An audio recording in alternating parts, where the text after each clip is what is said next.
everyone, it's Reagan and welcome back to another video. Today I'm going to be chatting through my August TBR. So if you had happened to see my July wrap-up where I read just about 12 books last month, which was the most I've ever read, I think, in my history on BookTube, I decided to kind of refocus myself for my August TBR. Particularly, I am so far ahead of my reading goal, I kind of wanted to reprioritize from trying to read as many books as possible to reading the longest books as possible for the month of August, with the focus on kind of finishing a lot of fantasy series I'm loving, starting some new ones. I feel like I have been putting off some longer fantasy books for a while, and now I just feel like, honestly, I'm reading so much, but two, I'm so far ahead, it doesn't matter if I read maybe less books in the month of August, especially if they're super long. So my goal for the month is just to kind of read some long books, you know what I mean? So without further ado, let's go ahead and dive right into the TBR. The first book I'm gonna mention is The Assassin's Quest by Robin Hobb. This is the third and final book to the Farseer trilogy and the book I am currently reading.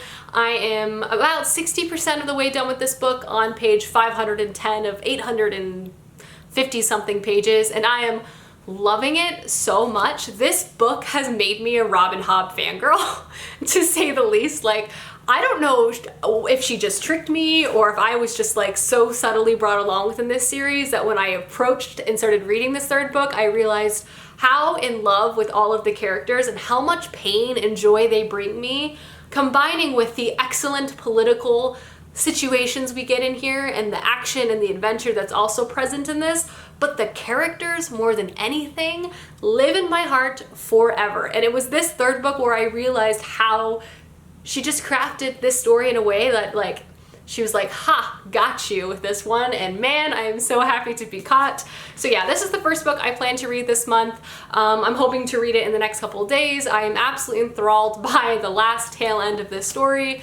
It's so good. Fitz and all the other characters present in this world, I would die for. As a series, we're following Fitz and a variety of characters from the beginning of Fitz's life as a child. You see him kind of gain his skills as an assassin, become more versed in the magic that's present in this world, and then in this third book as an adult, basically having to confront loyalty to like the crown or loyalty to himself, and it is amazing. So yeah, the third and final book, gonna be reading. I'm loving, and I just felt like it was only natural that my next book would be Ship of Magic by Robin Hobb. I really just want to kind of continue reading these books, starting the next trilogy within this world of trilogies. I'm actually not quite sure what this is about. I feel like it is more like ship focused, trader focused, maybe pirate focused as like a plot. And I do know we follow a whole new cast of characters. I've heard excellent things about this trilogy. A lot of people say that they love the characters maybe even more than Fitz, which I don't know how that's possible, but I'm excited to find out.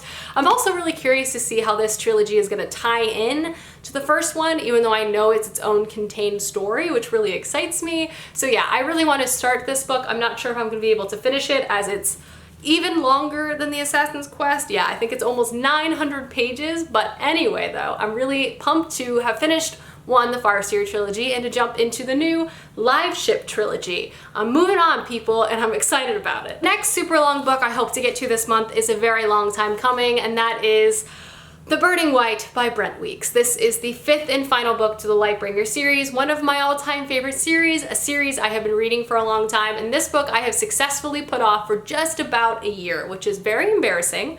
But I do feel like it's finally time that I'm actually gonna pick it up. I'm kind of in a bit of a roll with reading really long stories, so this over 1,000-page tome, I feel like it's gonna be fine. Like, I'm gonna read this and love it, and I'm really looking forward to it. The Lightbringer series is a fantasy story that follows a multitude of different characters, and it centers around the magic system of the spectrum of light. Each color within the spectrum has a different type of power, and the more colors you can control, the more powerful you are. But there is actually a twist to the magic in this world. The more you use, the quicker you die, and it has truly very immediate and direct negative consequences on powerful magic wielders who are utilized in war, because they die, even if they survive the battle itself. So it definitely has some really interesting twists and turns. I loved the first 4 books. I'm finally going to be reading the 5th book this month.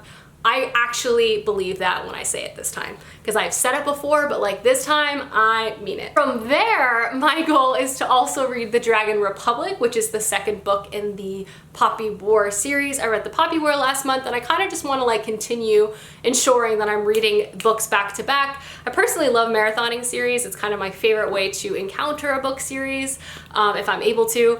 So I definitely just like feel compelled to immediately pick up the second one, given that I loved the first one so much. This is a grimdark fantasy story inspired by Chinese history with influences from the Song Dynasty, the Opium Wars, as well as the Sino-Japanese War. It is very dark, very complex, and the end of the first one, I don't even know what's gonna happen in the second one, but I cannot wait to find out.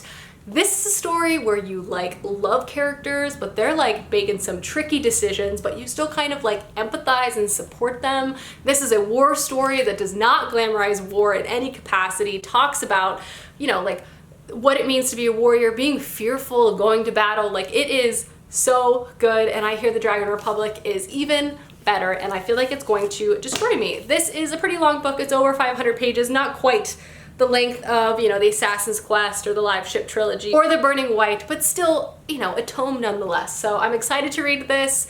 I feel like it's going to leave an emotional mark for sure. Like a lot of these books, I feel like this is going to be a bit of a distressing month, but again, I'm excited. And then from there, the last long book I really hope to get to this month is The Rage of Dragons by Evan Winter. This is another war-focused fantasy story. We follow our main character who kind of lives in a world where war is very central to existence, and everyone is kind of required to participate and kind of be in a campaign. Our main character decides he's not super interested in war, but he's going to, you know, serve his length that he needs to, retire to the countryside with his family, and just live a peaceful life from there. However, when his family is tragically murdered, his life journey takes a strong pivot, and he decides to go on a quest for revenge and become the best swordsman in the land. This does have elements of magic, and I believe it's dragon magic, but I don't think our main character has access to it, but I do hear it's like very prevalent within the story, which I'm very excited about. I've heard excellent things about this. I think the sequel is coming out very soon. So I have definite plans to read this month, and I feel like I am going to love it. I think I'm gonna love it, because I honestly do think war-focused fantasy stories are some of my favorite. That and like political-focused, I don't know. TBD. It's hard to pick. I love everything. Alrighty, I have a few more books to show off. They're not quite as long as the books I initially showed. Those are kind of like my primary, you know, long books I hope to get to this month, but there are a few shorter books that I hope to kind of read in between those. The first one is The House on the Krulian Sea, I feel like I might be saying that wrong, by TJ Klune. This is a book I've heard so many things about, and I also hear it is like a sugar cookie in a book. It's a joyful reading experience, which again, emotionally speaking, I feel like I will need. This, I believe, is both a magical story about an orphanage and also a love story. We follow our main character, Linus, who essentially runs an orphanage for bizarre and magical children. And we also follow Arthur, who is essentially sent to this orphanage on like a secret assignment, and I think he's supposed to like write it up or investigate it or whatnot, but I think ultimately they fall in love, and there's a bunch of cute and adorable magical children involved into the mix. I hear it's enchanting, I hear it's delightful, and honestly, say no more, it sounds just like a quirky, good, fun time that will, you know, make me smile. So I've heard excellent things about this. I feel like it's a perfect book for me to read in the month of August, so on the TBR. Next book is Middlegame, which is a book that I have been wanting to read all year and just haven't gotten to yet. This is a book I hope to read this month, but honestly, if I accidentally let it slip to October, that might work for me too. Are you supposed to say that in a TBR? But this is a fantasy novel that essentially follows two characters that are like gods, but not really, and I think it has a lot to do with like bizarre creation and, you know, things like ascending to this idea of godhood. I don't really want to know more than that. I love that concept. I love that idea. I also think this has elements of alchemy and like transmuting for power.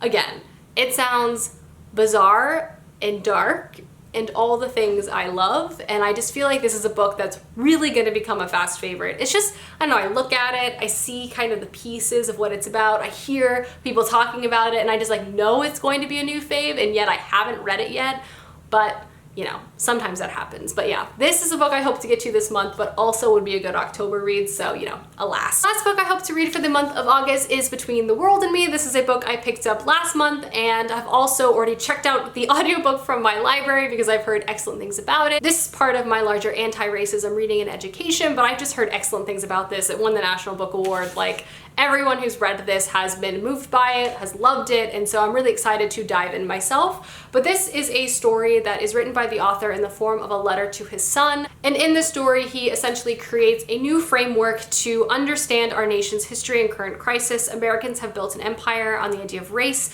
a falsehood that damages us all but falls most heavily on the bodies of Black women and men, bodies exploited through slavery and segregation, and today threatened, locked up, and murdered out of proportion. So it's said that he explores those topics of race within American society, again in the format of writing a letter to his son.